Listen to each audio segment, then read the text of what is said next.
अस्सलाम वालेकुम बच्चों, आज हम स्टार्ट कर रहे हैं exercise 11B D1 7th addition, जो कि आपकी पुरानी किताब है 7th एडिशन। ठीक है, 11B 11A हम लोगों ने तकरीबन हम लोगों ने ख़त्म कर लिया है। आज हम स्टार्ट कर रहे हैं 11B, लेकिन 11B स्टार्ट करने से पहले आपको कुछ चीज़ें बतानी ज़रूरी हैं। लाइक फर्स्ट है स्क्वायर। ठीक है, इस आपको प्रॉपर्टीज़ पता होनी चाहिए। स्क्वायर की प्रॉपर्टी क्या होती है कि बेटा चारों साइड्स बराबर होती हैं, याद रखिएगा, और चारों एंगल्स 90 डिग्री के होते हैं, याद रखिएगा। अच्छा जी, रेक्टेंगल में ऑपोजिट साइड्स बराबर होती हैं और 90 डिग्री एंगल होता है। देखो ऑपोजिट साइड मतलब ये और ये बराबर है, ये और ये बराबर है, और 90 डिग्री के एंगल चारों तरफ होते हैं। ठीक है, पैरेललोग्राम में भी ऑपोजिट साइड्स बराबर होती हैं।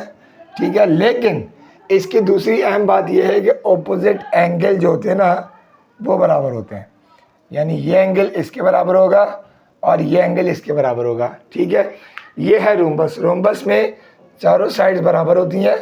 ठीक है, लेकिन इसके ऑपोजिट एंगल जो होते हैं ना वो सेम होते हैं। ठीक है, ये इसकी प्रॉपर्टी है जो आपको याद रखनी पड़ेगी। उसके अगर आपको ये याद होगा तभी आप फर्दर रिजॉल्व कर सकेंगे। ठीक है बेटा, अब हम आते हैं एक्सरसाइज की तरफ। अच्छा बच्चों, अब ये देखिए पहला सवाल है, ये है रेक्टेंगल। ठीक है, अच्छा मैंने आपको अभी प्रॉपर्टीज़ में बताई है कि ऑपोजिट साइड्स बराबर होती हैं और सारे एंगल 90 होते हैं, यानी इसमें ये चारों एंगल 90 हैं। अब आपने ए फाइंड करना तो बड़ी आसान सी कर सकते हैं हम। A plus 54 is equals to 90 degree, क्योंकि मुझे पता है कि 90 डिग्री है। ठीक है, उसके बाद क्या हो जाएगा, ए इज इक्वल्स टू 90 माइनस 54, तो ए आ गया आपके पास, ये बचा 36 डिग्री। ठीक है, ए आ गया आपके पास 36 डिग्री। अगर आप थोड़ा सा ध्यान दें तो देखिए यहाँ पर ये z बन रहा है। ठीक है, इसका मतलब ये a इसके बराबर है, तो मैं लिख सकता हूँ a is equals to b is equals to 36 degree, और रीज़न आ जाएगी alternate angle. That will be the answer. ठीक है बेटा, बहुत आसान था, और जैसे जैसे आप ये ग्रेजुअली करते जाओगे आपको क्लियर होता जाएगा। अच्छा जी, ये है बी पार्ट। अगर आप देखें सेम प्रीवियस क्वेश्चन है, लेकिन थोड़ा सा समझिएगा। देखिए बेटा, ये बन रहा है z। वैसे तो मैं आपको ऐसे भी कर सकता हूँ कि c plus 90 plus 39 is equals to 180, तो ये आपके पास c आ जाएगा। लेकिन अगर आप इसको लॉजिक से करना चाहोगे आसानी से, तो देखो ये बन रहा है आपके पास z। ठीक है, तो इसका मतलब ये c है तो ये भी c होगा, तो मैं लिखूँगा c plus 39 is equals to 90 degree. ठीक है, यहाँ पर रीज़न में लिख दूँगा ऑल्टरनेट एंगल। ठीक है गाइस, ये हो जाएगा c is equals to 90 minus 39, तो c आ गया आपके पास 51 डिग्री। ठीक है जी, ये आ गया। अब ये ट्राइंगल है। ठीक है जी, अब कॉमन सेंस की बात है कि भाई मैं लिखूंगा d plus C plus 78 is equals to 180 degree. d plus 78 plus C, जाहिर सी बात है ये सी है तो ये भी सी है, तो हो जाएगा d plus 51 plus 78 is equals to 180 degree. ये हो जाएगा d plus 129 is equals to 180 degree, तो d is equals to 180 minus 129, तो डी आ गया आपके पास 30 15, ये आ गया 51 डिग्री। ठीक है गाइस, सो होपफुली आपको क्लियर होगा। अब हम स्टार्ट करते हैं क्वेश्चन नंबर 2। अच्छा जी, ये देखें क्वेश्चन नंबर 2A।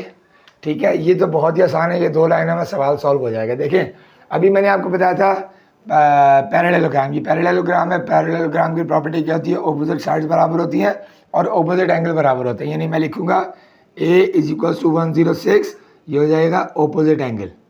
ठीक है, और दूसरा आ जाओ, देखो यहाँ पर बेटा ये z बन रहा है, उल्टा z, ये और ये ऑल्टरनेट है, तो मैं लिखूंगा b इज इक्वल्स टू 48, और रीज़न आ जाएगी ऑल्टरनेट एंगल। बहुत आसान है, आपका 2 लाइनों में सवाल सॉल्व हो गया। ठीक है बेटा। अच्छा जी, ये है आपका क्वेश्चन नंबर 2 का बी पार्ट।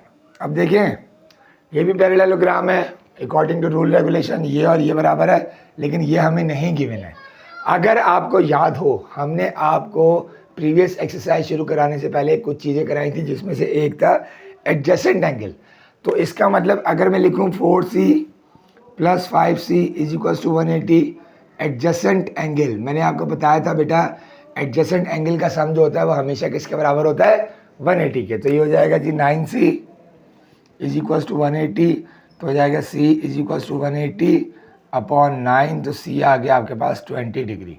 c तो आ गया। अब आ जाए, अब आप कर लेंगे 4c बराबर है 2d के, ठीक है ना। तो मैं लिखूँगा 2d is equals to 4c और रीज़न आ जाएगी ऑपोजिट एंगल, ठीक है, हमेशा बराबर होते हैं। तो हो जाएगा 2d is equals to 4 into 20, ये हो जाएगा 2d इज इक्वल्स टू 80, सो हो जाएगा d इज इक्वल्स टू 80/2, तो d आ गया आपके पास 40 डिग्री। ठीक है बेटा, ये हो गए आपके 2 सवाल। इंशाल्लाह आपसे मुलाकात होगी अगली वीडियो में।